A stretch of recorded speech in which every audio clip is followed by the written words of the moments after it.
অনেক ঘটনা আমার কাছে জমে গেছে অ্যাকচুয়ালি। তো আজকে যে ঘটনাটা বলবো সেই ছেলেটির জীবনে ঘটেছে। ছেলেটির নাম হচ্ছে মোহন। মোহন হচ্ছে উজ্জয়নের বাসিন্দা, ঠিক আছে। তো ওর 2019-এ ওর মা মারা যায় এবং তার তখন বয়স ছিল 20 বছর, ঠিক আছে, 20 বছর। এবং যেহেতু ওর মা মারা যায় দিওয়ালি, সেই সময় ওর মাও মারা গেছে কয়েক মাস বাদে দিওয়ালির টাইম, ঠিক আছে। তা দিওয়ালির সময় ওর কয়েকজন বন্ধুরা বলল, তুই মন খারাপ করে বসে থেকে কি করবি, তুই বরঞ্চ আমাদের এখানে চলে আয়, তাহলে হয়তো একটু আমার ভুঁড়িটা একটু ইয়ে করবেন, হ্যাঁ। তা তোরা চলে আয়, এখানে একসাথে দিওয়ালি সেলিব্রেট করব, আর তোরও কোনো বোল লাগবে না অ্যাকচুয়ালি। ওর এবার মোহনের যে বাবা ছিল তাকে তো কোনো ক্রমে রাজি করানো হয়। রাজি করানো হওয়ার পর এবার উনি কি করেছেন, উনি বলছেন ঠিক আছে তুমি যাও, তাহলে ওখানেই টাইম স্পেন্ড করো, তোমারও ভাল লাগবে, তোমারও মায়ের জন্য মন খারাপ হবে না।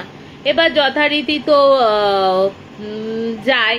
ওর মার মৃত্যু হয়েছিল হার্ট অ্যাটাকে, ঠিক আছে, হার্ট অ্যাটাকে মৃত্যু হয়েছিল।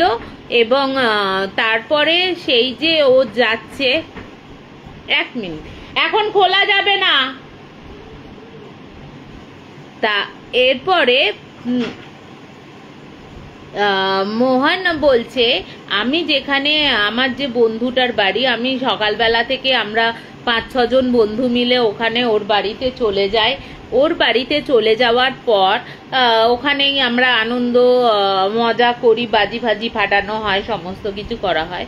কিন্তু রাত যখন প্রায় 10টা বাজে তখন কিন্তু তোমার যে ছেলে মোহনের যে বাবা রয়েছে উনি মোহনকে ফোন করে বলছেন যে মোহন তুই এক কাজ কর, আমার খুব একা লাগছে, আমি তো তোকে বলেছিলাম তুই রাত্রিটা স্পেন্ড করবি, কিন্তু আমার খুব একা লাগছে, তুই বরঞ্চ একটা কাজ কর, তুই এখানে চলে আয়, বাড়ি চলে আয়, হ্যাঁ, তাহলে রাত্রিটাও আমাদের একা লাগবে না, আর তোদেরও ইয়ে হবে।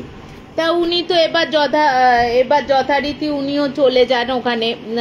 মোহন বলে ঠিক আছে আমি তাহলে ক্যাব বুক করে আমি চলে আসছি।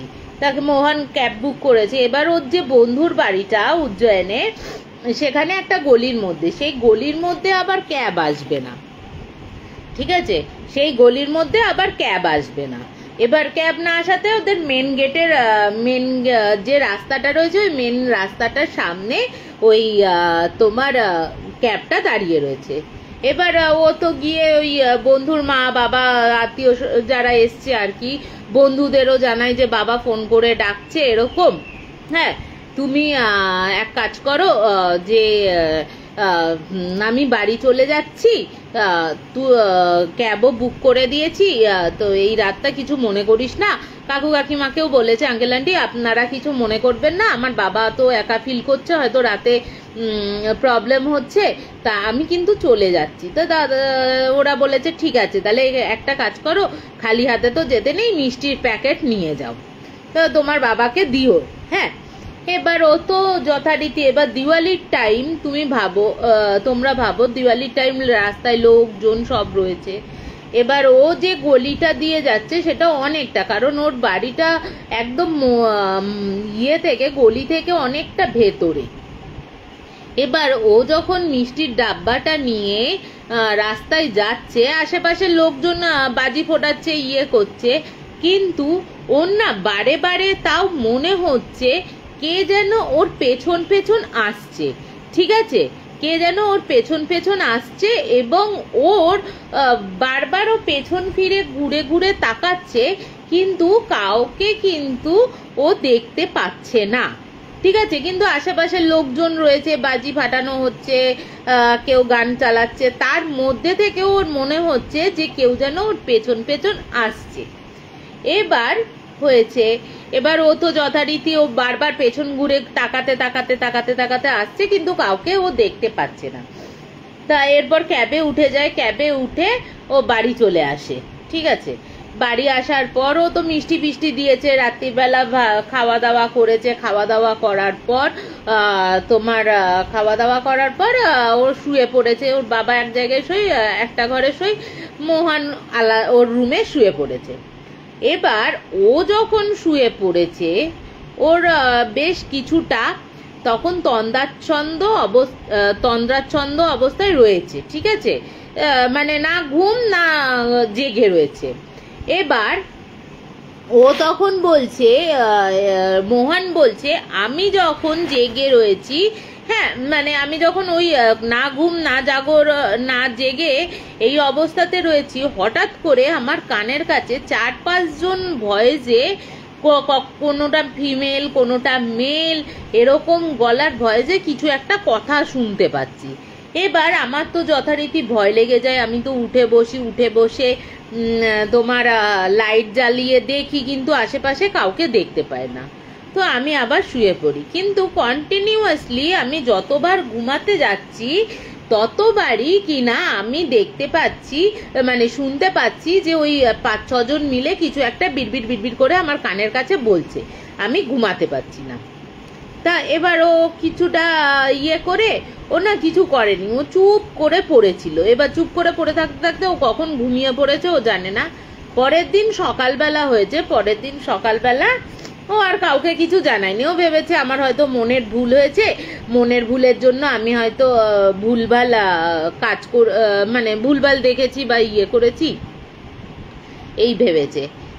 এবার পরের দিন যখন আবার ঠিকঠাক ও কলেজে, তখন তো দিওয়ালির ছুটি চলছে, এবার পরের দিন ওর বাবার সাথে কথা বলেছে, খেয়েছে দিয়েছে। আবার যখন রাত হয়েছে, রাতে যখন শুয়েছে, ও তখন আবার সেই ফিস করে, এবার কালকে যেমন আগের দিন রাতে যেমন ও মোহন যে ফিস করে কিছু কথা বলার আওয়াজ পাচ্ছিল, কিন্তু কি বলছিল সেটা বুঝতে পারছিল না, ঠিক আছে,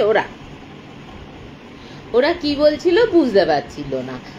কিন্তু এই রাতে ও যখন শুয়েছে, ওই তন্দ্রাচ্ছন্দ না বা অবস্থাতে রয়েছে, না জেগে না ঘুমিয়ে, সেই সময় উনি কি করেছেন, মানে এবার মোহন বলছে, আমি পরিষ্কার ওই 5-6 জন একসাথে কথা বললে যেরকম আওয়াজ হয় সেরকম গলাতে আমি শুনতে পাচ্ছি পরিষ্কার।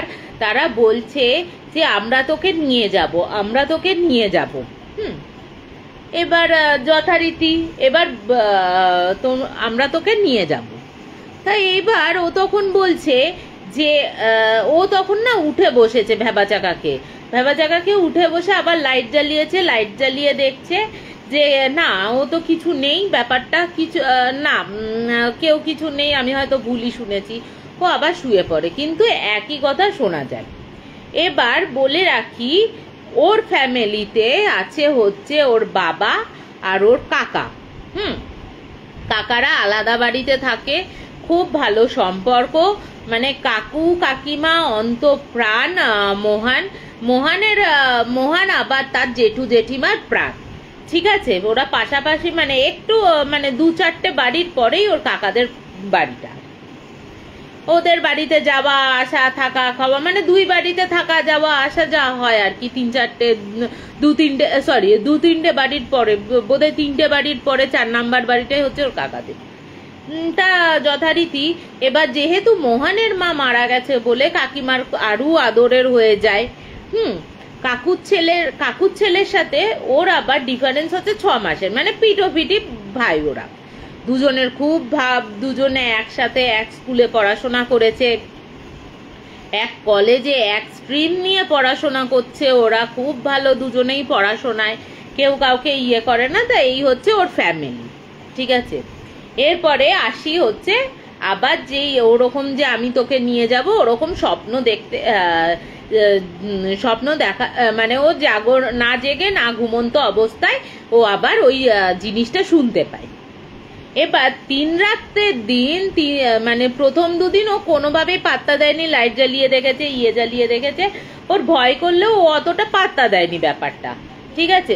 ও যখন 3য় দিন রাত্রির বেলা একই জিনিস শুনতে পায়, ও ও তখন ভয় পেয়ে মানে এবার ওর ভয় লেগেছে যে পরপর 3 দিন একই ব্যাপার, কিন্তু লাইট জ্বালিয়ে দেখছি কেউ নেই এখানে, তাহলে কি হলো? এবার না ওর খুব ভয় লাগে। হ্যাঁ, এবার ওর ভয় লাগার ফলে এবার ও কি করে, ও না দৌড়ে গিয়ে ওর বাবার কাছে রাত্রির বেলা চলে যায়, গিয়ে দরজায় দামাদ্দাম আওয়াজ করে বলে, বাবা আমার খুব ভয় লাগছে, আমি এখানে শোবো।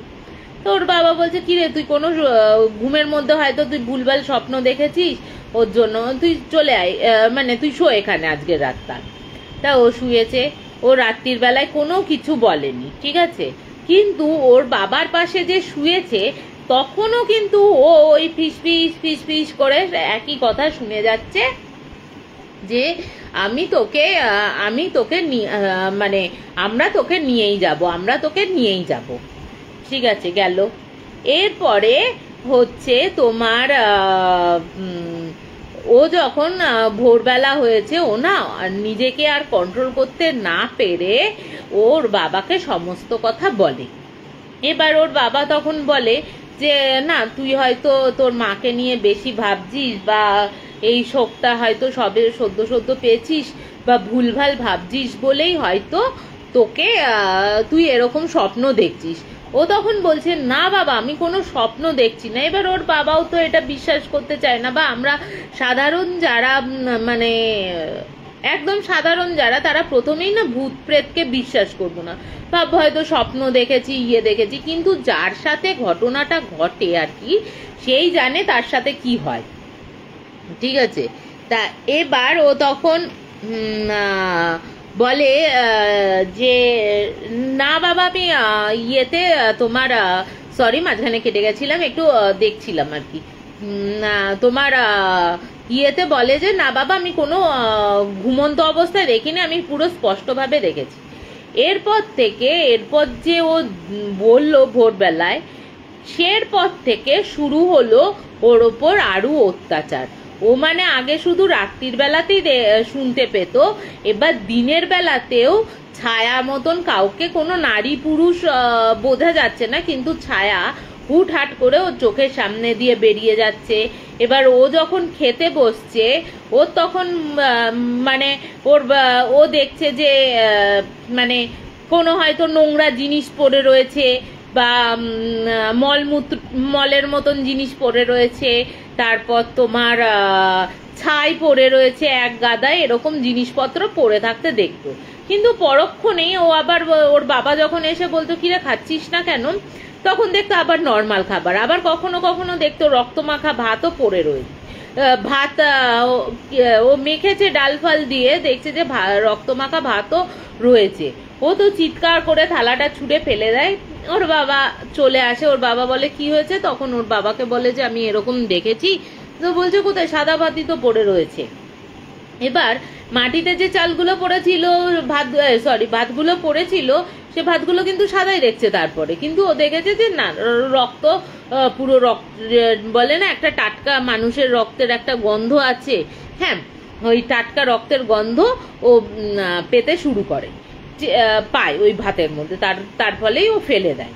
হ্যাঁ, এরপরে ও যখন দুপুরবেলা একা ঘরে বসে ভাবছে যে কি হয়েছে, ও তখন বলছে যে তোমার দাঁড়াও, ও তখন বলছে যে আমি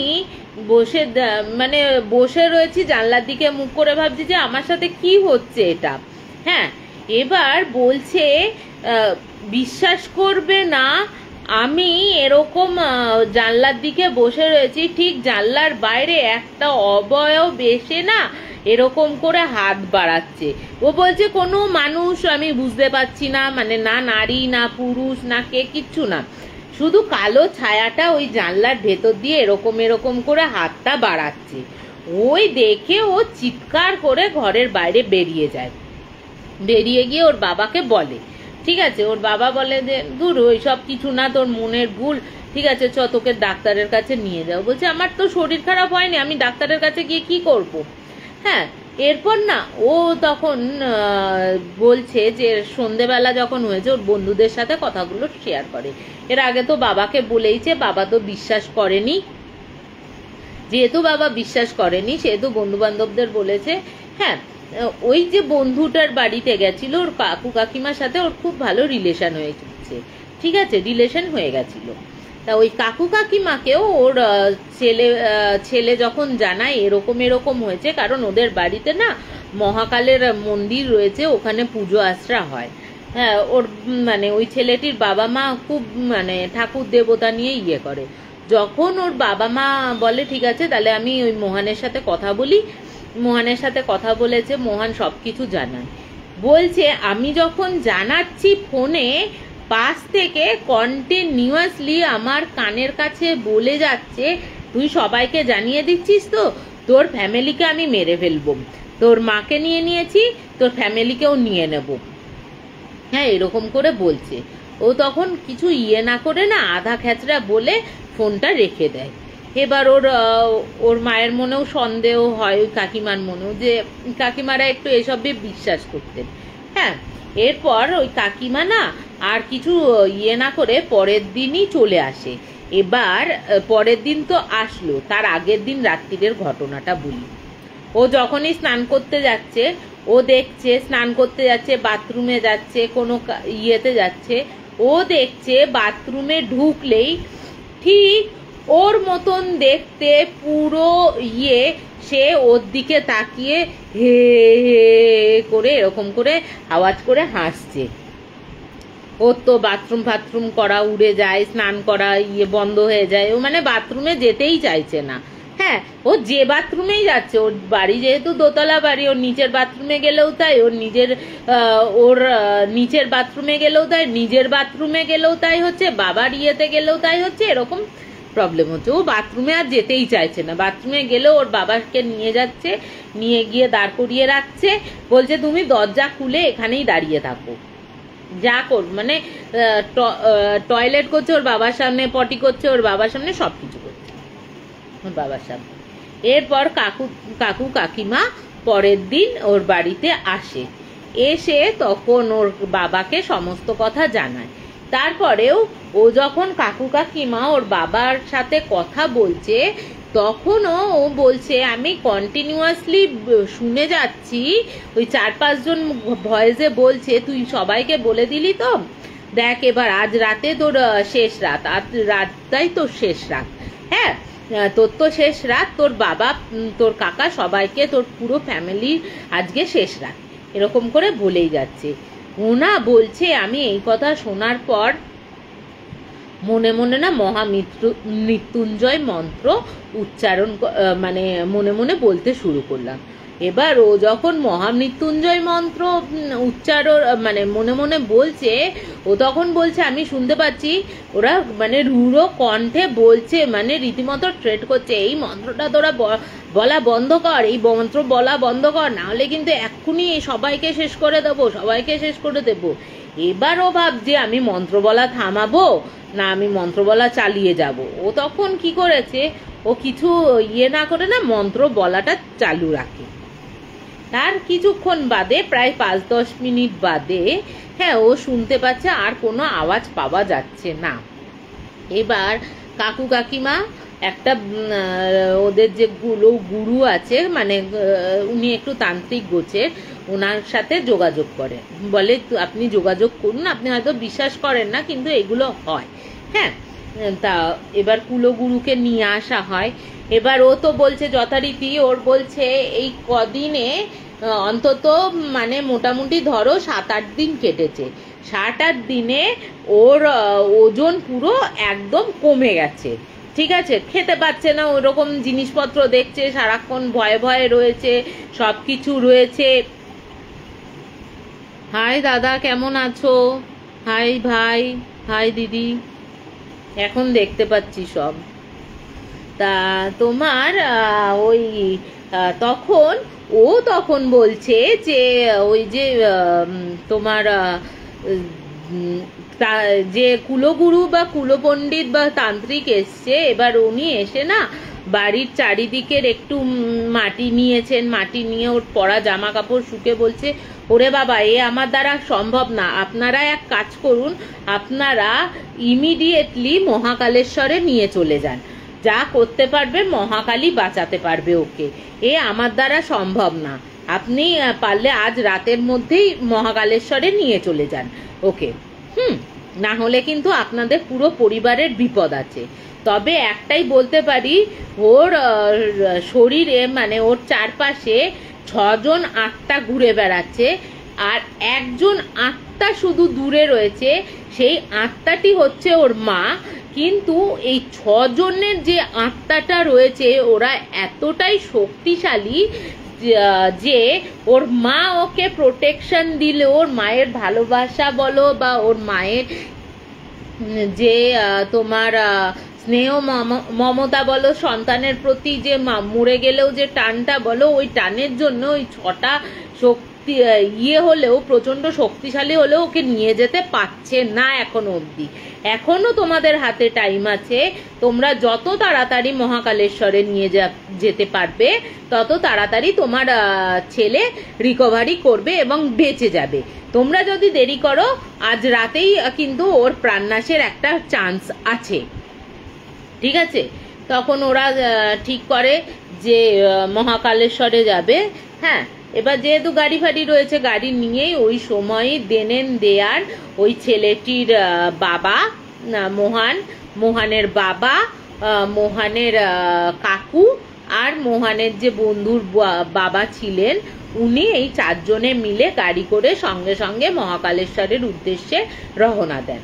এবার মহাকালেশ্বরের উদ্দেশ্যে রওনা যখন দেন তখন বলছে হঠাৎ করে, এমনিতে তো মোহন কোনো প্রবলেম করছিল না, যা বলার ও স্বাভাবিকই ছিল, শুধু খাওয়া দাওয়া ওরকম ভয় পাওয়া ইত্যাদি। কিন্তু যখন গাড়ি স্টার্ট হচ্ছে ওকে আর গাড়িতে বসানো যাচ্ছে না। বলছে না, আমি গাড়িতে যাব না, আমি যাব না, আমার তো কিছু হয়নি, আমি কেন মহাকালেশ্বরের মন্দিরে যাব? ওখানে গিয়ে কি হবে ও পুরো বেঁকে বসে।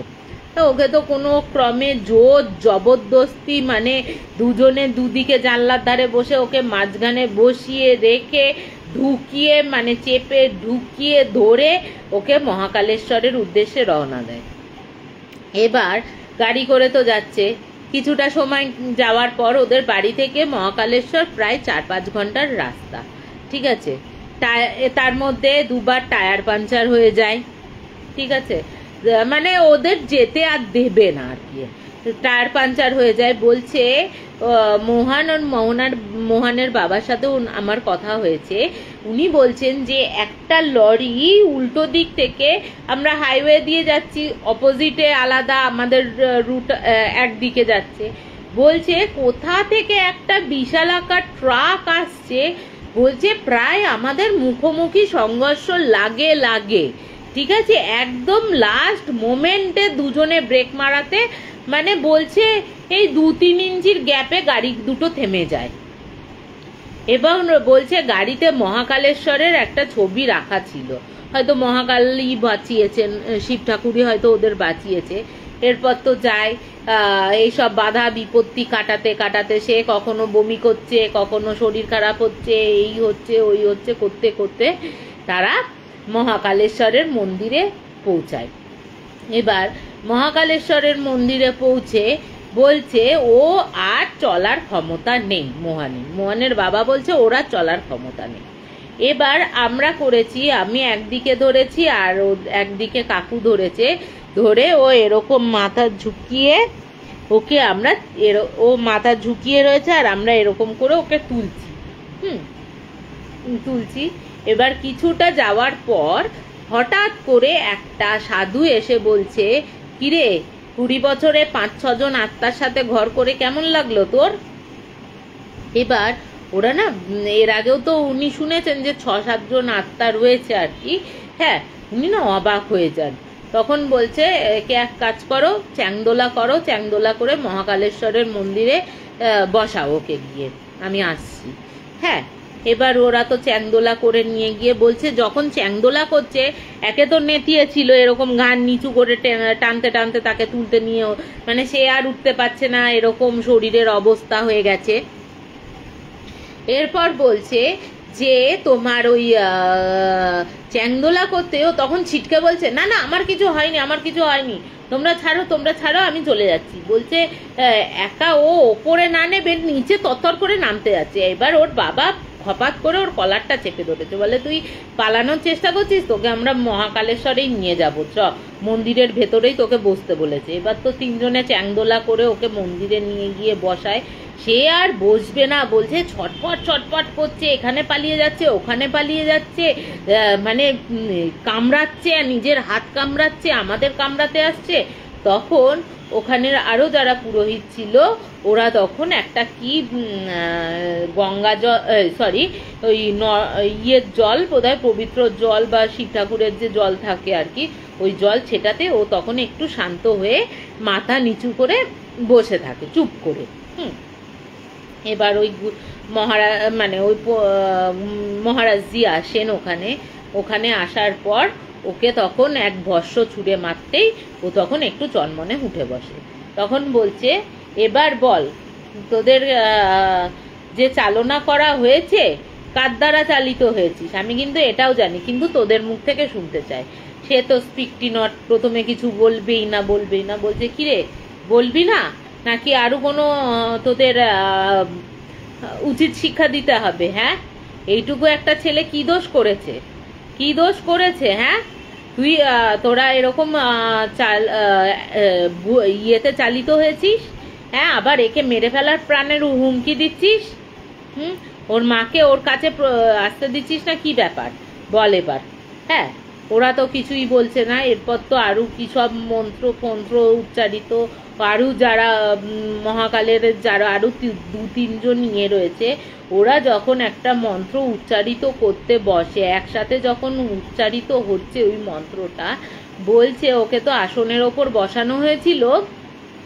মোহনের বাবা আঙ্কেল বলছে আমাদের চোখের সামনে আসন থেকে ও 3 ফুট থেকে 2-3 ফুট ওপরে উঠে ভাসতে থাকে আর হ্যাঁ করে হাসতে থাকে, হি করে হ্যাঁ করে 5-6 রকম গলায় হাসতে থাকে। বলছে, কিরে, হ্যাঁ এইদিকে কিন্তু মহাকালের সামনে বসা, ও কিন্তু ভেতরে না, গর্ভগৃহে না, ও মন্দিরের চত্বরেই, ওই মন্দিরের সামনে বসা, ওই মহাকালের সামনে বসা, এদিকে ও ভাসছে, অত লোক দেখছে। হ্যাঁ, তখন পুজো হচ্ছে, হচ্ছে, অত লোক দেখছে, অত লোকের সামনে ও এরকম 2-3 ফুট উঠে বসে হ্যাঁ করে আসছে।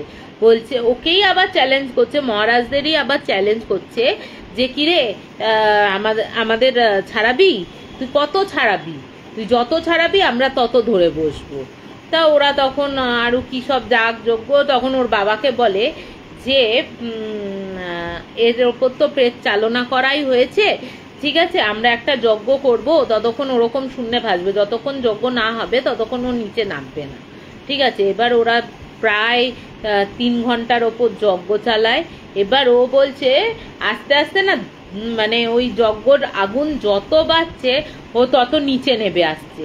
এবার আস্তে আস্তে না ধপ করে মাটিতে বসে পড়ে। এইগুলো কিন্তু মোহন আমাকে কিচ্ছু জানায়নি, যা জানিয়েছে আঙ্কেল জানিয়েছে, মানে আঙ্কেলের চোখের সামনে যা যা হয়েছে আঙ্কেল তাই জানিয়েছে। এবার আঙ্কেল বলছে যে তোমার ইয়েতে, আঙ্কেল তখন বলছে ও না ধপ করে আসনের ওপর পড়ে হেলিয়ে শুয়ে রয়েছে, কিন্তু অজ্ঞান হয়ে যায়নি না, ও কিন্তু অজ্ঞান হয়ে যায়নি, ও কিন্তু তাকিয়ে রয়েছে, কিন্তু এলিয়ে পড়ে রয়েছে।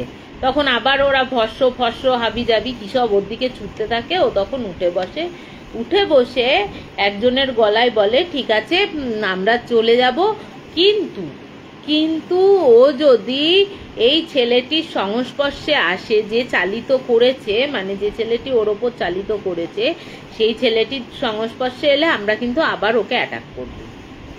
এবার তো চলে যায় যথারীতি, ও আবার এলিয়ে পড়ে, তখন অজ্ঞান হয়ে যায় ওই যাগযজ্ঞ।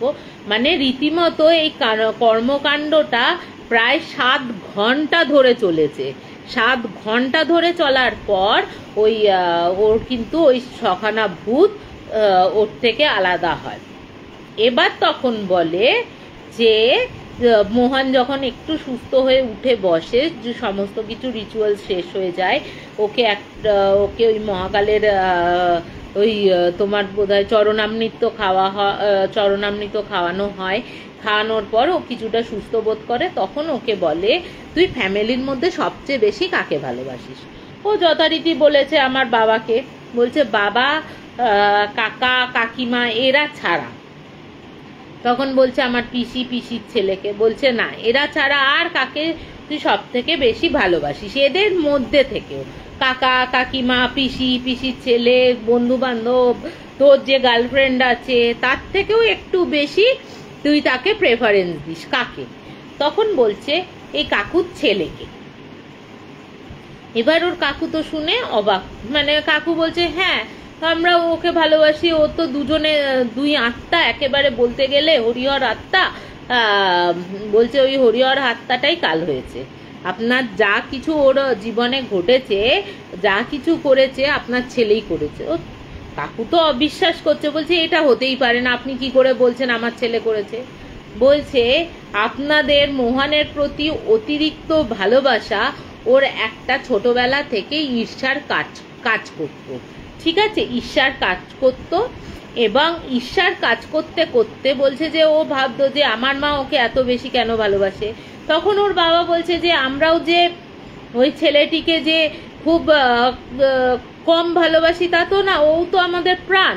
আমরা কোনো দিন দুই ছেলেকে কখনো আলাদা করে দেখিনি, করিনি, তাহলে ওর এই হিংসা। বলছে মানুষের মনে কখন কি হিংসে আসে এটা তো কেউ বলতে পারে না, এটা এসে গেছে, ও ছোটবেলার থেকেই ওর মধ্যে ছিল। এবার যত বড় হয়েছে তত ওর মধ্যে ঈর্ষান্বিত আরো বেড়েছে, ঈর্ষা হয়েছে, ঈর্ষাটা বেড়েছে, এবং তার মধ্যে আগুনে ঘি ঢালে মোহনের গার্লফ্রেন্ড। এবার তখন ও বলছে আমার গার্লফ্রেন্ড কি করলো?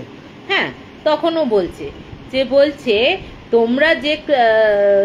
তোমরা তো তিনজনে এক বেঞ্চে বসতে, তোমাকে মেয়েটি পছন্দ করলেও, তুমি বা মেয়েটিকে পছন্দ করলেও বা ভালোবাসলেও ওই তোমার যে ভাই আছে ওই ভাইটি কিন্তু মেয়েটিকে মনে মনে চাইতো। ঠিক আছে, মেয়েটিকে মনে মনে চাইতো, এবং কিন্তু মেয়েটিকে বারবার বলা সত্ত্বেও, ডাইরেক্টলি বলা সত্ত্বেও মেয়েটা কিন্তু কোনোভাবে ওকে পাত্তা দিত না বলে ওর আরো হতো যে দাদা, মানে এ মা বাবার ভালোবাসা পাচ্ছে, আবার আমি যাকে ভালোবাসি সেই মেয়েটির ভালোবাসা পাচ্ছে, মানে ও আর সহ্য করতে পারেনি। এরপর ও কোনো এক কাপালিকের কাছে যায়। কাপালিকের কাছে গিয়ে আপনারা একটু খেয়াল করে দেখবেন আপনার বাড়ির গয়না কিছু টাকা পয়সা মিসিং আছে। তখন বলছে হ্যাঁ, বেশ কিছুদিন আগে আমার স্ত্রী বলছিল ওনার হাতের চুড়ি, আংটি, কানের দুল এগুলো মিসিং রয়েছে, কিন্তু পরে খুঁজে দেখবে বলে আর খুঁজে দেখেনি। আমার টাকা পয়সাও প্রায় 20,000 টাকা মতন খরচ, মানে পাওয়া যাচ্ছিল না। এবার ও তখন বলছে যে ওই টাকাগুলো আর গয়নাগুলো নিয়ে ওই কাপালিককে দেয়। কাপালিক এর ওপর এই 6টা প্রেত চালনা করে যাতে ওকে মেরে ফেলে, কিন্তু ওর মা যেহেতু একটু মানে প্রোটেকশন দিচ্ছে, বা মায়া মমতা ভালোবাসা স্নেহ থেকে ওকে কাছে টানতে পারছে, মানে পুরোটা নিতে পারছে না বলে ওরা আপনার ছেলে করে কি আরো কিছু টাকা দিয়ে আরো কিছু করে। এই যে আপনারা এসছেন, ও কিন্তু জানার পর ও কিন্তু কাপালিকের কাছে চলে গেছে অলরেডি। কাপালিকের কাছে গিয়ে কিন্তু ও কিন্তু আবার এক পদ্ধতিতে ও কিন্তু ওর ওপর চালনা করবে। এবার কাকু তো শুনে মানে রেগে লাল হয়ে গেছে।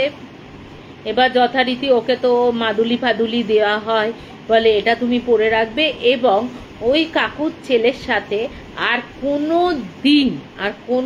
দিন তুমি করবে না, থাকবেও না, যাবেও না, মিশবেও না, কিছুই না। তা যেহেতু নিজের পরবর্তীকালে ওর কাকু ওর ছেলেকে বেদম মারার পর সমস্ত কথা স্বীকার করে। কাপালিককেও বলে আমি কাপালিকের কাছে নিয়ে যাই, এবং পুলিশ কেসও করে, কাপালিককে ধরে পুলিশ। এবং যেহেতু করে সেহেতু ওর জেঠু বলে না বাচ্চা ছেলেকে এরকম করিস না, যা ভুল করার করে ফেলেছে, কাপালিককে তো ধরিয়েছিস, ওকে পুলিশে ধরানোর দরকার নেই। এরপরে ওর বাবা ওকে ওই কলেজ থেকে ছাড়িয়ে বহু দূরের হস্টেলে পাঠিয়ে দেয়, ওখান থেকে ও পড়াশোনা করছে। এবং পরবর্তী সময় এখন বর্তমানে সে খুব ভালো আছে, এবং তার সে একটা চাকরিও করছে রিসেন্ট, তার গার্লফ্রেন্ডের কথাও বাড়ির লোক জানে, এবং হয়তো 2-3 বছরের মধ্যে তারা বিয়ে করবে। তাই এই হচ্ছে মোহনের একটা ঘটনা। মহাকালী ছিল বলে বাঁচিয়ে দিয়েছে ওকে, না হলে হয়তো মহাকালের আশীর্বাদ না হলে হয়তো মরেই যেত। তা এই হচ্ছে আমার একটা প্রথম ঘটনা। তা একটু কেমন লাগলো আমাকে বলো, আমি একটু জল খেয়ে নিই। হ্যাঁ,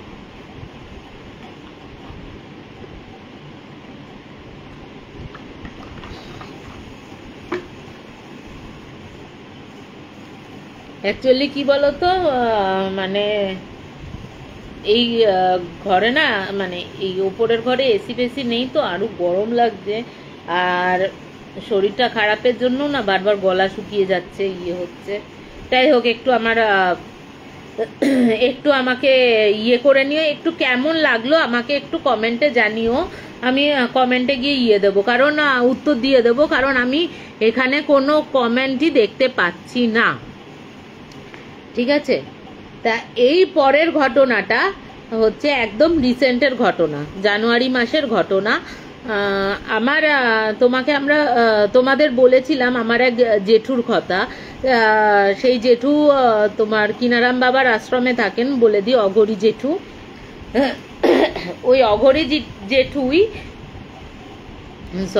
অঘরি জেঠুই আর কি এই কেসটা সমাধান করেছিলেন আর মানে তোমার জানুয়ারি মাসে। ঠিক আছে, এই বছরের জানুয়ারি মাসে। তা এই ঘটনাটা একটা পুনার ঘটনা। পুনার একটা প্রসিদ্ধ নামকরা বিশাল বড় মানে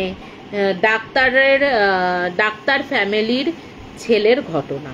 ঠিক আছে, এবার ডাক্তার ফ্যামিলিটাকে বলে দিই, যেহেতু ডাক্তার ফ্যামিলির বাড়ির ঘটনা, তারা মা বাবা দুজনেই ডাক্তার। ছেলেটির নাম বলবো না, ঠিক আছে, একদম অল্প বয়স ছেলেটির, তো নাম ফাম কিছুই বলবো না। তো ওই ডাক্তার ফ্যামিলি প্রচন্ড প্রসিদ্ধ, পুনাতে নাম করা একজন ডাক্তার, তার বউও একজন খুব নাম করা ডাক্তার। তা যাই হোক, ওই ডাক্তার ফ্যামিলিতে যেহেতু দুজনেই ডাক্তার, পয়সা আলা, ছোটবেলা থেকেই না ওদের ছেলেটি একটু উদ্ধত টাইপের। ঠিক আছে, স্কুলেও একটু উদ্ধত ছিল, টাকা পয়সা হাত খরচের কোনো মা বাপ ছিল না, কারণ তারা কোনো মানে কমতি রাখতো না। যাই হোক, বলা যায় একটু মানে বড়লোক বাপ মায়ের বিগড়া হুয়া বেটা আর কি, এরকম বলা যেতে পারে ওই ছেলেটিকে স্কুল লাইফে। কিন্তু কলেজ লাইফে উঠেও না একটু চেঞ্জ হয়ে যায়, মানে যতই হোক একটু বড় হয়েছে, টিনেজ থেকে একটু বড় হয়েছে, কলেজ লাইফে এসে ওর জীবনের একটা চরম ঘটনা ঘটে যায়। এবং এটাতে আমি বলবো যে এই ডাক্তার বাবাটি বলে না, সন্তানের জন্য বাবা মা সমস্ত কিছু করে দিতে পারে, এমনকি নিজের জীবনও দিয়ে দিতে পারে। তাই এই ডাক্তার বাবাটির অসীম সাহসিকতার জন্যই কিন্তু ছেলেটি আজ বেঁচে ফিরেছে। ঠিক আছে, ওর বাবা যদি এই কতগুলো কাজ ছিল, অসীম সাহসিকতার মধ্যে যদি কাজটা না করতে পারত, ছেলেটিকে বাঁচানো জেঠুর পক্ষেও সম্ভব ছিল না। তো এরকম ডাক্তার সব বাবাদের মাদের স্যালুট আমার, যে সন্তানের এরকম কঠিন থেকে কঠিনতম কাজ করতে গেলেও অনেক বাবাদেরই হয়তো বুকটা কাঁপবে, অনেক বাবাদেরই বুকটা কাঁপবে। ঠিক আছে, এবার ঘটনাটা শুরু করি। ছেলেটি এবার কলেজে পড়ছে, কলেজে পড়ার পর এবার ওর বাবা মা যেহেতু সকালে যাচ্ছে রাতে ফিরছে, একদিন রাত হয়ে গেছে, বেশ খানিকটা রাত হয়ে গেছে, প্রায় 11টা বাজে। ওরা তখন বাড়ি ফিরে এসে দেখে যে ওর ছেলেটি তখনও ফেরেনি বাড়িতে। ঠিক আছে, বাড়িতে ফেরেনি। এবার বাড়ির যে কাজের লোকরা ছিল তাদের জিজ্ঞাসা করে ছেলে কেন বাড়ি ফেরেনি। তখন ওরা বলে যে বন্ধুদের সাথে ও পার্টি করতে গেছে, ও বলে গেছে যে মা বাবা আসলে বলে দিও যে এখানে মানে আমার আসতে দেরি হবে। তো ওর বাবা মা ভাবে, যে ক্যাজুয়ালি ভেবে নেয় যে ছেলে তো এরকম রাত করে বাড়ি ফেরেই, তা হয়তো আজকে বেশি রাত করেই বাড়ি ফিরবে। তা এবার ছেলেটি যথারীতি ওর মা বাবা ডিনার ফিনার করে শুয়ে পড়ে, ছেলেটির আলাদা ঘর, ছেলেটি আলাদা শোবে। এবার অনেক রাতে ছেলেটি বাড়িতে ফেরে, কিন্তু পরের দিন সকাল থেকে দেখা যায় ছেলেটির চোখের নিচে এক পরত কালি, মুখ ফুক একেবারে মানে কালি হয়ে গেছে, কিরকম লাগছে, আর পুরো ঝিমিয়ে ঝিমিয়ে ঝিমিয়ে ঝিমিয়ে রয়েছে। এবার ওর বাবা বলছে, কিরে কালকে যেহেতু যত মানে একটু ফ্র্যাঙ্কলি ছিল ফ্যামিলিটা ছেলের সাথে, তা ওর বাবা তখন ওর এই অবস্থা দেখে বলছে, কিরে কালকে হাড়টা খুব বেশি হয়ে গেছিল, তার জন্য এখনো ঝিমাচ্ছিস, নে লেবু জলটা খেয়ে নে, লেবু জলটা খেলে তোর কেটে যাবে। তো ও তখন লেবু জল খায়, ও তখন ভাবে হয়তো কাটেনি বলেই ওরকম ঝিমিয়ে রয়েছে, লেবু জলটা খায়। কাটানোর পর ও হরহরি এই টেবিলের ওপর বমি করে দেয়। বলছে বমির যে কালার পুরো, বলছে যে পিত্ত কালারটা হয়, ওই পিত্ত কালারের বমি হচ্ছে, আর গোল গোল গুলির মতন মুখ থেকে কি বেরোচ্ছে ওর। এই দেখে তো হ্যাঁ, বলছে গোল গোল গুলি, যে মার্বেলস গুলো হয় না, যে আমরা ছোটবেলায় খেলতাম না আগে মার্বেলস গুলো, তা ওই গুলির মতন বেরোচ্ছে। এই দেখে ওর বাপ মা তো ভয় পেয়ে যায়, এবং ঘরে যেসব ওষুধপত্র, ডাক্তার যেহেতু ওষুধপত্র থাকে, সেই ওষুধপত্র ওকে খাওয়ানো হয়, কিন্তু যথারীতি দেখা যাচ্ছে যে ওই ওষুধপত্রেও কোনো কাজ হচ্ছে না। কিন্তু দিন দিন মানে যত সময় যাচ্ছে তত ওর অবনতি ঘটছে। এবার ওরা আর তখন কোনো কিছু, ওরা তখন আর কিছু না করে, মানে দেরি না করে ওরা তখন সঙ্গে সঙ্গে হসপিটালে নিয়ে যায়, ওদের হসপিটালে, মানে উনি যেখানে আর কি ছিলেন, তা ওই হসপিটালে নিয়ে যায়। নিয়ে গিয়ে ওকে প্রায় 2 মাস ওখানে ট্রিটমেন্ট করানো হয়, এবং না ওদের মানে ওদের যে বসরা রয়েছে, স্যাররা রয়েছে, ডাক্তাররা, তারা এসে এসে পরীক্ষা করে, কিন্তু পরীক্ষাতে কোনো কিছু হয় না। কিন্তু দেখা যায় দিন দিন ও শরীর থেকে রক্ত কমে যাচ্ছে, ওকে রক্ত দেয়া হচ্ছে। মনে করো যে আজকে 1 বোতল রক্ত দেয়া হলো, পরের দিনই দেখা যাচ্ছে ওই কোনো রক্তই নেই শরীরে, পুরো ফ্যাকাশে হয়ে গেছে শরীরটা, আর খাওয়া দাওয়া তো পুরো বন্ধই হয়ে গেছে। আমাদের এখানে বৃষ্টি নামলো, তা ফ্যাকাশে হয়ে গেছে, এবং ফ্যাকাশে হয়ে যাওয়ার পর দেখা যায় ওর রোগাও হয়ে যাচ্ছে, একদিনের মধ্যে বলছে শুকিয়ে যাচ্ছে ওর দিনকে দিন। তা এরপর দেখেছে যে 2 মাসে ওর কোনো উন্নতি হলো না। ওর মা বাবা যেহেতু টাকা পয়সার কোনো অভাব ছিল না বলে ওরা বিদেশে নিয়ে যায় বেটার ট্রিটমেন্টের জন্য ছেলেকে, কিন্তু বিদেশে নিয়ে গিয়েও ওর ছেলের কোনো উন্নতি হয় না, অ্যাজ ইট ইজ যেমন কাজ তেমনই থাকে। ওরা এবার বিদেশ থেকে ফিরে আসে, ফিরে আসার পর তখন ওর যে বন্ধু না, ওর যে দিদা রয়েছে, দিদা তখন ব্যাপারটা জানায় দিদাকে। দিদা অনেকটা দূরেই থাকে, বয়স হয়েছিল যেহেতু, দিদাকে জানানো হয়নি নাতির এই শরীর খারাপের কথা। কিন্তু মা তো যতই হোক ছেলের এই অবস্থা, তার মাকে জানাতে পারছে না, যতই হোক কথায় বার্তায় একদিন তারা দিদাকে জানায় যে এই অবস্থা। তো দিদা শুনে বলে, তোরা তো এত করলি, তোরা এক কাজ কর, আমার চেনা শোনা, হ্যাঁ 1 মিনিট,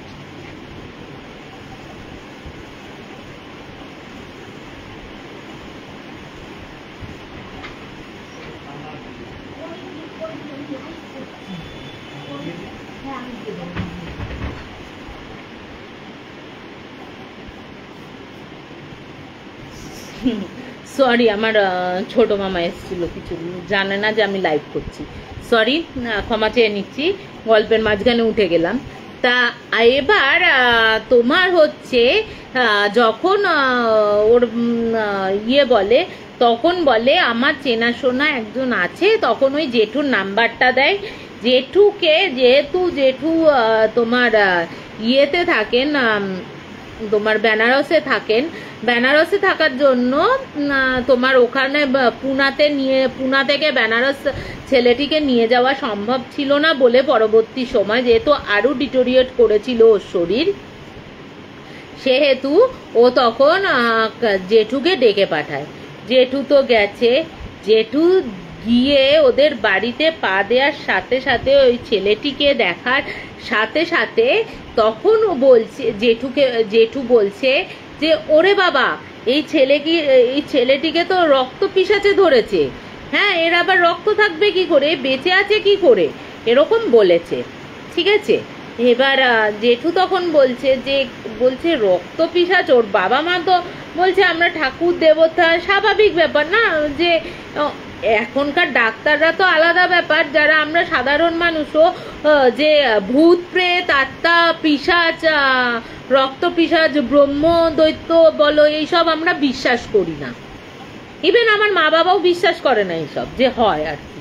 মানে আমি যে তোমাদের ঘটনাগুলো বলি, অনেকে বলে গাল গল্প মারছিস, এরকম ব্যাপার, যে গাল গল্প হয় না, কিন্তু যাদের জীবনে হয় তারাই একমাত্র জানে যে এর ইয়েটা কোথায়। ঠিক আছে, এরপরে যখন ওর তোমার জেঠু ওর ঘরে যায়, ওর ঘর থেকে জিনিসপত্র নেয়, জিনিসপত্র নিয়ে একটু ইয়ে করে ওকে না সামান্য মন্ত্রফন্ত্র দিয়ে না বলে এই জামাটায় আজকে রাত্রির বেলা পরিয়ে রাখবে ওকে। ঠিক আছে, তা ওকে ওই জামাটা পরানো হয়। এবার বলে যে তোমাদের এখানে একটু দূরে যেখানে তোমার শ্মশান, মানে চুল্লিতে না মানে কাঠের আগুনে পোড়ানো হয় এরকম কোনো শ্মশানের সন্ধান দিতে বলে। তা ওই পুনার ও যেখানটা থাকতো পশ এরিয়া থেকে বেশ খানিকটা দূরে একটা শ্মশান পাওয়া যায়। তা ওখানে জেঠু বলে যে আমি আজ রাতের মধ্যে কিছু ক্রিয়া করব, ক্রিয়া করার পর পরের দিন সকালে এসে তোমাদের আমি জানাবো। এবার জেঠু তো জেঠুর মতন চলে যায়। পরের দিন সকালবেলা জেঠু আসে।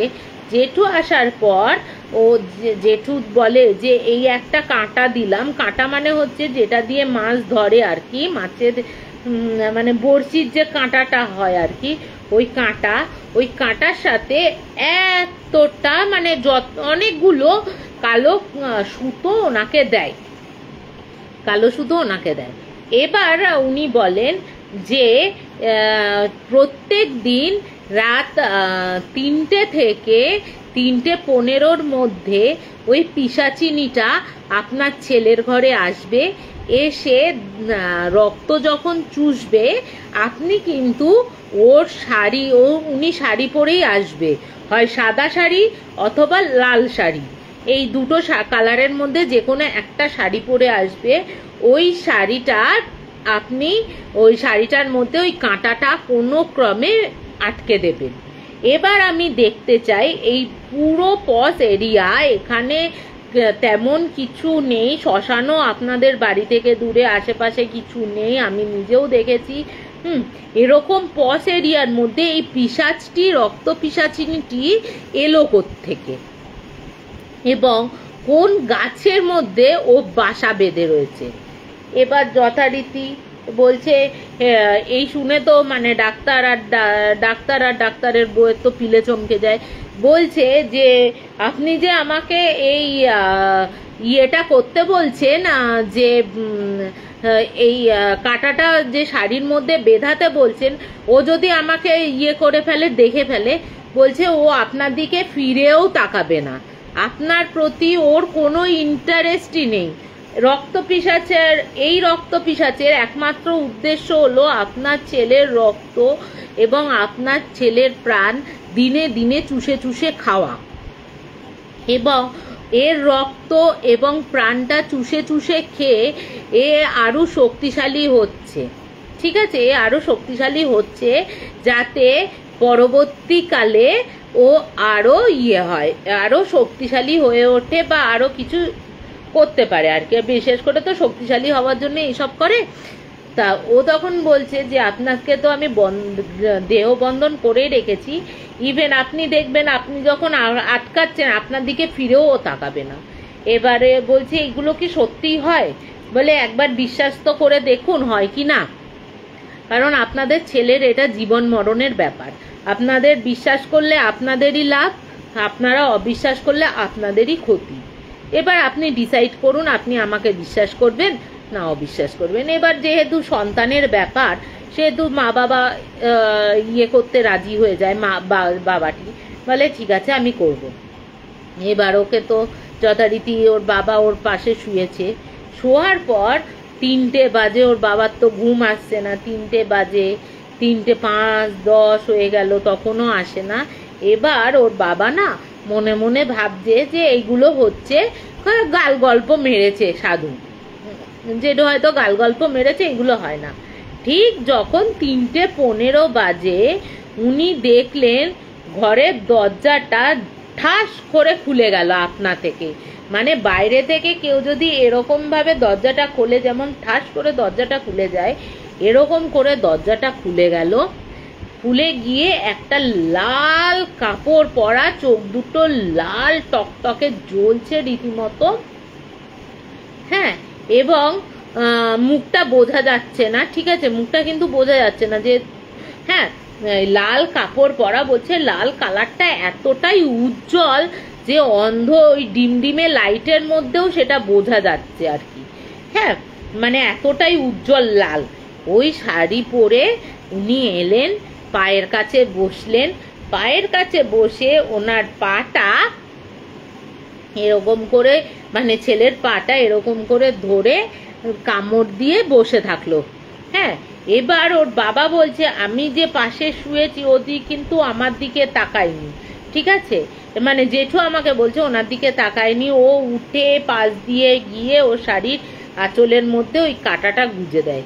বেশ কিছুক্ষণ হয়ে যাওয়ার পর, হ্যাঁ, বলছে যে রক্তটা তো ওরকম ভাবে খেলো, আর বলছে এরকম বড় বড় চোখ করে না এক দৃষ্টে ওর দিকে তাকিয়ে রয়েছে। ওর বাবা দেখছে, মানে ওর বাবার অবস্থাটা ভাবো, ছেলেকে এরকম খাচ্ছে দেখছে, ওর বাবা যে ততক্ষণে ওখানে স্টেডিওয়ে দাঁড়িয়েছিল, এটাই ওর বাবার, মানে সাধারণ মানুষ আমরা যারা প্যারানর্মাল সোসাইটি অফ ইন্ডিয়াতে থেকে এসেছি তারা তো জানি ব্যাপারগুলো কি হয়, হ্যাঁ।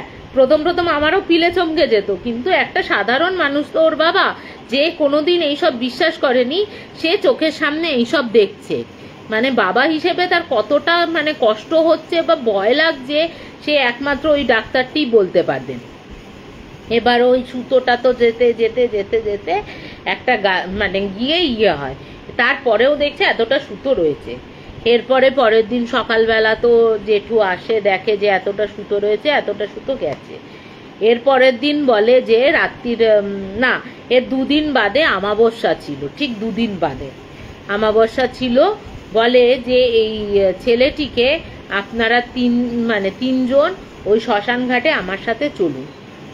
তার আগে জেঠু বলেছিল সর্ষে, তারপর হলুদ, নুন, তেল, তারপর একটা কালো কুচকুচে, যাতে যার গায়ে কোনো ছিটে ফোটার দাগ থাকবে না, এরকম মুরগি, কালো মুরগি নিয়ে যেতে হবে, হ্যাঁ, নিয়ে গিয়ে আর একটা মাটির হাঁড়ি নিয়ে যেতে হবে। এইগুলো জোগাড় করে ওরা তো ওই শ্মশানের উদ্দেশ্যে যায়। গিয়ে এবার বলছে যে শ্মশানের উদ্দেশ্যে তো চলে গেল, গিয়ে বলছে আমরা একটা জায়গায় ওর যেখানে মানে আগে ক্রিয়াটা করেছিল ওই জায়গাটায় গিয়ে উনি ধুনি মানে যাগযজ্ঞ করবে আর কি, এই সময় করছে, ঠিক আছে।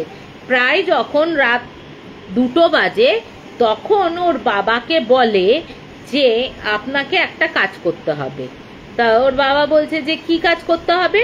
তখন ওর বাবাকে বলছে যে আপনার বাড়ি থেকে যে সুতোটা ওই গাছের মধ্যে গেছে, ঠিক আছে, ওই গাছের মধ্যে গেছে, এখন 2টো বাজে, ঠিক আছে, আমরা যে আপনি যে গাড়িটা নিয়ে এসছেন ওই গাড়িটা করে বাড়ি যান, বাড়ি গিয়ে ওই সুতোটা গোটাতে থাকুন, গোটাতে গোটাতে গোটাতে গোটাতে আপনি একটা গাছের ডালে, গাছের সাথে গাছে গিয়ে আটকাবেন। ওই যে কাঁটাটা যে ডালটার মধ্যে আটকে থাকবে সেই ডালটা কেটে নিয়ে আসবেন, ঠিক আছে। ওই ডালটা কেটে নিয়ে আসার সময় আপনি কিন্তু পেছন ঘুরে তাকাবেন না, আপনার যাই হয়ে যাক না কেন পেছন ঘুরে তাকাবেন না।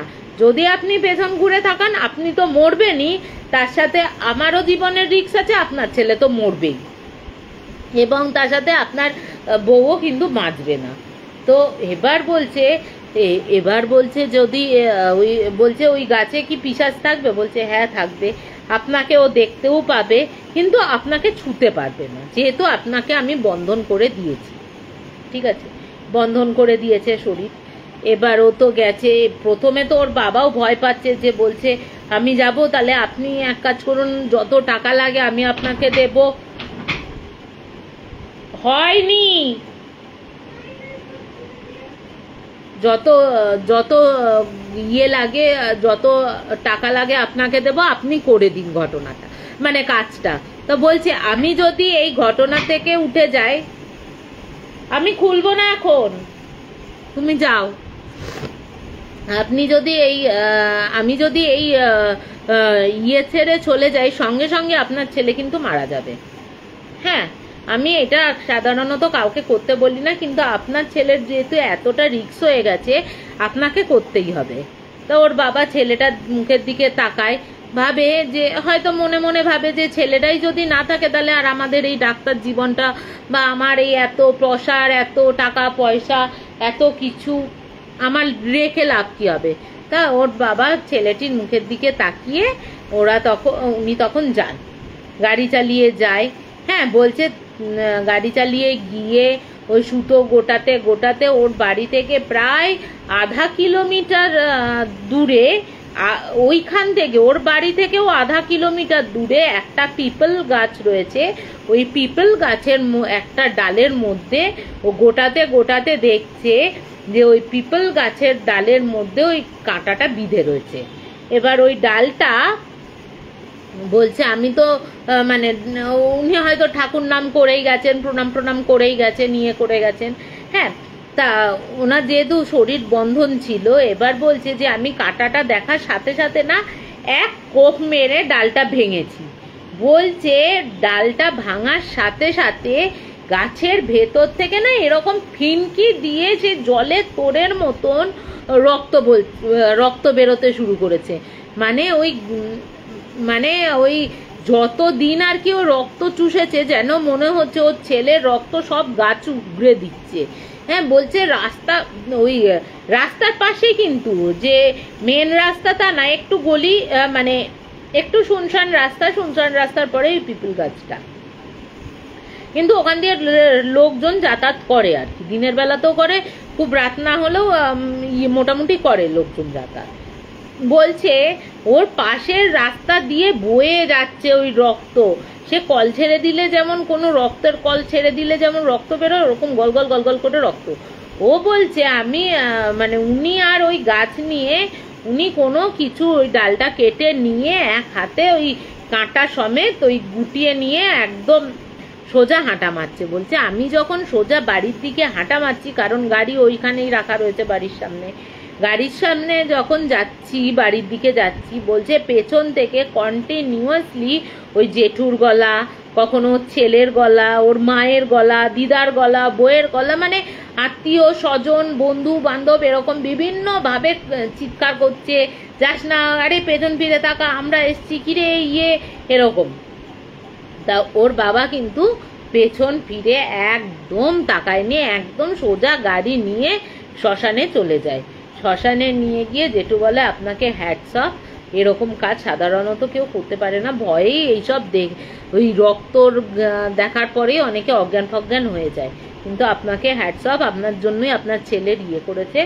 ওই গাছের ডাল ভেঙে, ওই গাছের ডালটাও যখন ভাঙছে ওখান থেকেও রক্ত বেরোচ্ছে। ওই গাছের ডাল ভেঙে ওই মুরগিটা রান্না করা হয়, রান্না করার পর ওই ছেলেটিকে দেওয়ার সাথে সাথে ও যেই এক দু টুকরো খেয়েছে, ও পুরো উঠে বসে বলছে আপনাদের ছেলের এখন বিপদমুক্ত, আর কোনো প্রবলেম নেই, যা করার আমি করে দিয়েছি, আর কোনো প্রবলেম নেই, ও থাকবেও না, যেহেতু গাছটা আধা কাটা হয়েছে। ঠিক আছে, ও যে জায়গায় বসেছিল সেই গাছেরই ওইখানটা লাগা ছিল, আপনাকেও দেখেছে, এবং ওর কিন্তু নিধন হয়ে গেছে। ঠিক আছে, ওই যে আমি পাক দিলাম ওই মুরগিটার মধ্যেই ওর আত্মাটা ঢুকেছিল এবং ওকে খাওয়ানোর সাথে সাথে কিন্তু বেরিয়ে যায়। বলছে মুরগির মধ্যে আত্মা? ওর বাবাও তখন অবাক হয়ে যাচ্ছে, বলছে হ্যাঁ ওরকম ভাবে আনানো যায়, ওর ভেতরেও যদি কিছু থাকে ওইটা খেয়ে ও ইয়ে করে দিয়েছে। তা এবার তো যথারীতি এইসব তো দেখার পর বলছে যে যে ছেলে একদম নেতিয়ে পড়েছে, উঠতে পারতো না বসতে পারতো না, সেই ছেলে ওই মুরগির 2-3টে টুকরো খাওয়ার পরই একদম উঠে বসেছে। এবার জেঠু তখন বলছে কিরে তোরা যে কাজটা করেছিস সেটা আমি কি বলবো না তুই বলবি তোর বাবা মাকে? তখন বলছে না আপনিই বলুন। তখন ও বলছে যে আপনারা একদিন কোনো রাত্রে কি ও বেরিয়েছিল? বলছে হ্যাঁ একদিন ও বেরিয়েছিল, বেরোনোর পর আমরা আসি কিন্তু দেখি ও নেই। ও তখন বলে যে তুই বল এবার কিছুটা তো তুই বল, তারপর তো আমি বলবো। তখন ও লজ্জা পায়, বলে না। তখন বলে ওরা কি করে, ওদের 2 বন্ধু বান্ধবীর মধ্যে প্রেম ছিল, ঠিক আছে? যেহেতু ওদের ওই বন্ধু আর ওই বান্ধবীর বাড়ি থেকে কোনো ফ্যামিলি মেনে নিতে পারছিল না বলে ওরা কি করে, কয়েকজন বন্ধু মিলে পুরোহিত জোগাড় করে ওই ছেলে মেয়ে দুটিকে বিয়ে দেয়, রাত্রির বেলা পার্টি ফাটি করে এবং যে যার বাইক নিয়ে চলে যায়। এবার আপনার ছেলে বাইক নিয়ে যখন আসছে ওই রাস্তা দিয়ে, ওই পিপল গাছের নিচে আপনাদের বাড়িতে আসতে গেলে যেহেতু ও দূরে গেছিল ওই রাস্তা দিয়ে আসতে হতো ওকে। এবার ওই পিপল গাছের নিচে ও যখন কিছুটা দূর থেকে ও দেখে 2টো পা ঝুলছে, ঠিক আছে? 2টো পা ঝুলছে। এরপর আরো কিছুটা এগোয়, আরো কিছুটা এগোনোর পর ও দেখে একদম সাদা চুল খোলা, একদম এরকম হাওয়ায় উঠছে একটা মহিলা পা দোলাচ্ছে এরকম করে। ও ভয়ে চোটে আর কোনো কথা মানে কোনো দিকে না তাকিয়ে গাড়িটা মানে ভয়ের চোটে সোজা বেরোতে শুরু করে। ও যখন কিছুটা গেছে, কিছুটা যাওয়ার পর কিন্তু ওর ওই পিশাচ ওকে আগেই দেখতে পেয়েছে, ওকে ধরবে বলেই ও ইয়ে করেছিল। ও তখন আপনার গলা করে, হ্যাঁ আপনার গলা করে কিন্তু ওকে ডাকে। এবার ও যথারীতি ভাবে যে বাবার গলা পেয়েছি, তার মানে বাবা এসছে আর কোনো ভয় নেই। পেছন ফিরে দেখে কেউ নেই। ও ভয়ে চোটে ওই যেই পেছন ফিরে তাকিয়েছে তখনই কিন্তু পিশাচ ওকে ধরে নিয়েছে। ধরে নিতেই আপনার বাড়িতেও যায় এবং ওই পিপল গাছ থেকে রোজ রেগুলার আপনার বাড়িতে গিয়ে রক্তপান করে ওর নিজের আয়ুটাকে বাড়াতে বা শক্তিশালী হওয়ার চেষ্টা করে। তা ওর বাবা বলে এত কিছু হয়ে গেছে ও আমাদের এক ফোঁটা জানায়নি। হ্যাঁ, তখন ও বলছে, ছেলেটি বলছে আমরা যদি জানাতাম। ওর 2 বাড়িতেই এখন ওই 2 বন্ধু বান্ধবীর বাড়িতেও প্রচণ্ড তোলপাট চলছে। তোলপাট চলার পরেও মানে পুলিশে জেনেছে, যারা রয়েছে তাদেরও খুঁজে, ওর জন্য আমরা কাউকে কিছু বলিনি, যে যার মতন আছি বাড়িতে। হ্যাঁ, এরপরে ওই গাছটা মানে যথারীতি জেঠু কাজকর্ম করার পর ওকে আবার সেই শুদ্ধ ফুদ্ধ করে স্নান করিয়ে ইয়ে করে ওকে কিছু মানে জেঠুর কাছে জল ছিল কিছু পবিত্র, ওই জল খাওয়ানো হয়। জল খাওয়ানোর পর ওকে তাবিজ ফাবিজ দিয়ে ওকে দেহবন্ধন করে দেওয়া হয়। বলে যে তুই চেষ্টা করবি আর কোনোদিন ওই পিপিল গাছের নিচ থেকে না যাওয়ার, যতটা চেষ্টা করবি। দিনের বেলায় তুই যা ইয়েতে যা, কোনো প্রবলেম নেই, কিন্তু বেশি রাতে তুই ওই পিপল গাছের নিচে যাবি না। যেহেতু একবার হয়েছে, যেহেতু ও শক্তিশালী, ওর পুরোপুরি নিধন হয়তো মরে নাও যেতে পারে। ও যদি আরো বেশি শক্তিশালী হয় ও কিন্তু আবার জন্মগ্রহণ করার ক্ষমতা রাখে। ওই পিশাচের তো কোনো মৃত্যু হয় না। মানে আমি ওকে সামান্যভাবে ওকে ইয়ে করে দিয়েছি। হ্যাঁ, মানে তো মানে সামান্যভাবে কিছুটা ওর ক্ষতি করতে পেরেছি, কিন্তু পুরোটা হয়তো আমি ক্ষতি করতে পারবো না। পিশাচের তো শক্তিশালী পিশাচদের তো অনেকটা ইয়ে থাকে, তবু আমি চেষ্টা করব সেটা আমি বেনারসে গিয়ে। তবে তুই চেষ্টা করবি ওইখান দিয়ে না যাওয়ার।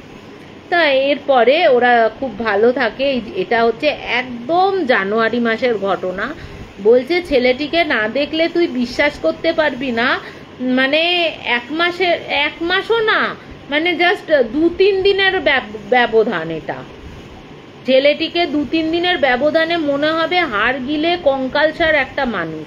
মানে এখনো অবধি বলছে, আমি প্রথমে যেটু বলছে আমি প্রথমে বুঝতেই পারছিলাম না যে এই পস এরিয়ার মধ্যে কি করে তোমার ইয়েটা রয়েছে পস এরিয়াতে, যে এত পস এরিয়া, এত জমজমাট এরিয়ার মধ্যে রক্ত পিছাচ্ছে, উনিও সেটা বিশ্বাস করতে পারছিলেন না এবং কোথায় রয়েছে সেটাও উনি ধরতে পারছিলেন না, যার জন্য ওই কাঁটাটা দিয়ে উনি ইয়ে করেন।